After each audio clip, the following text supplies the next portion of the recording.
Ready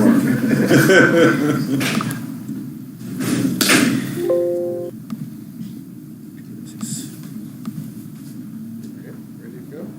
Okay, great. So welcome everybody to the first FPGA seminar of our new academic year here. And I've just lost my notes. Okay, so anyway, so we were history,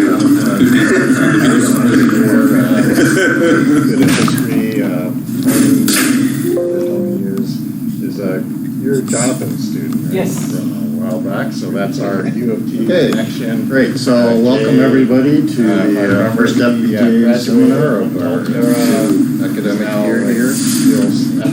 Okay, so anyway, I've always thought that building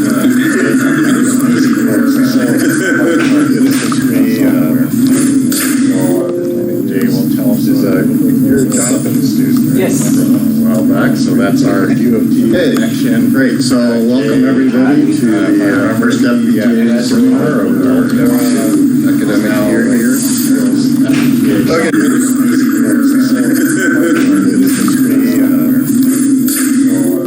Jay will tell us you're Jonathan's student. Yeah, tell you a little bit about so that's our U of T connection. Great, so welcome everybody to the first FPGA seminar of our academic year here.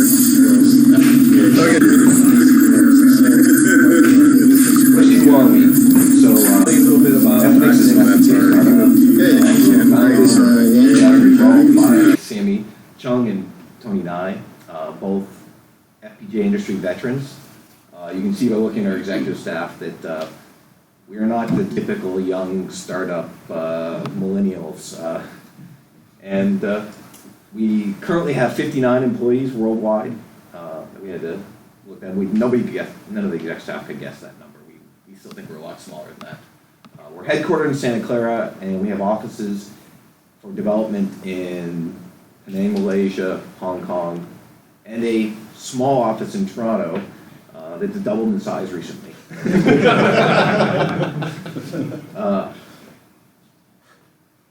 So I told people that I'm at a startup. The first question I get is, so what do you do? And I tell them we do FPGAs, and they say, what's that?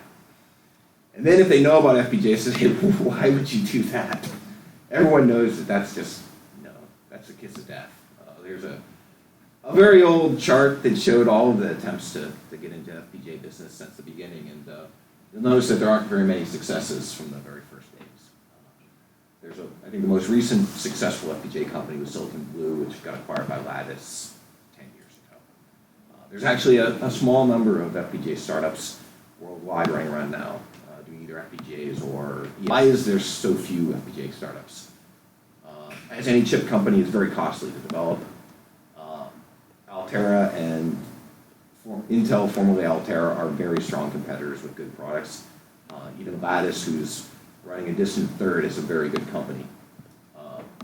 It requires that you have multiple disciplines to succeed.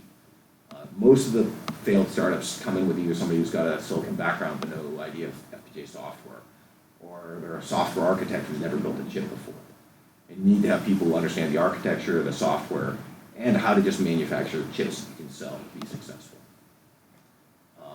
One of the big problems with FPGAs is that although they seem very quick for people to use and deploy into systems, the design cycle is actually surprisingly long. And the time between when a customer first gets your tools and figures out what to do with it, and then figures out how to make a product with it, and then figures out how to sell that product can be longer than most FPGA startups can survive. And as Paul alluded to, the tools are pretty complex to design for FPGAs. I know there's a lot of work being done here to try and make my job easier in the future. But we did it anyways. So why? Well, first of all, FPGAs are cool. Look at all the stuff you can do with FPGAs.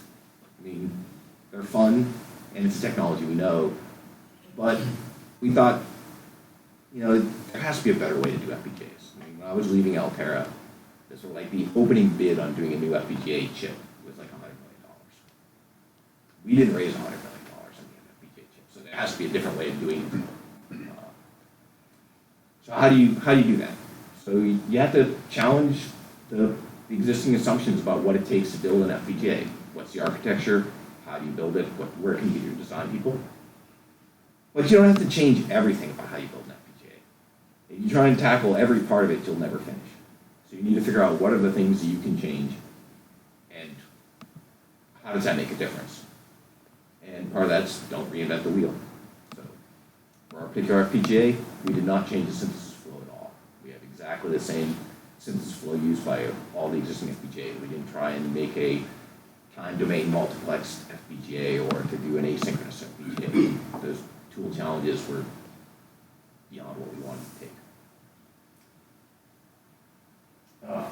The first one, going back to, I believe, a paper that somebody here did in '98 that talks about why, as you build FPGAs to make them more efficient, you need to start making more complex FPGAs. You need to start clustering them. Later, some guys in San Jose said you need to make bigger LUTs. 4 LUTs aren't the right size. You need to make 6 LUTs, and you need to keep building bigger blocks. And logic got expensive. And so if you're going to, customers buy logic cells, they want to use them all. But we decided to do something different. And we said, well, what if you made logic and routing the same? If you made a cell that can be used either as logic or as routing, then well, obviously you can't make that a big expensive cell. If your logic cell is really expensive and you suddenly use it to route a few signals through it, geez, that's very wasteful. So we started looking at all the existing assumptions, and we said, well, let's go with something a little finer grained. We went back to a 4-LUT architecture, and we focused on making a very efficient 4-LUT. And how would we use that to be able to route signals through the same cell so that we could be more efficient on the routing muxes. If you have lots of choices, then you don't need to have really big, complicated routing muxes. And so that's essentially the fundamental building block of our thing, is something we call an XLR, an exchangeable logic routing cell. And so we went and we benchmarked this. So we use a similar methodology. That's the one that's done in sort of the academic approach, where we run a bunch of benchmark circuits and we build cores, and then we do a Dyer analysis of the logic elements.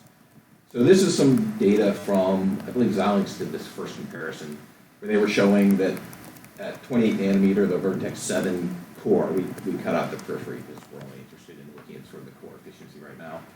How they compared to a Stratix 5 with the same, basically, logic capability.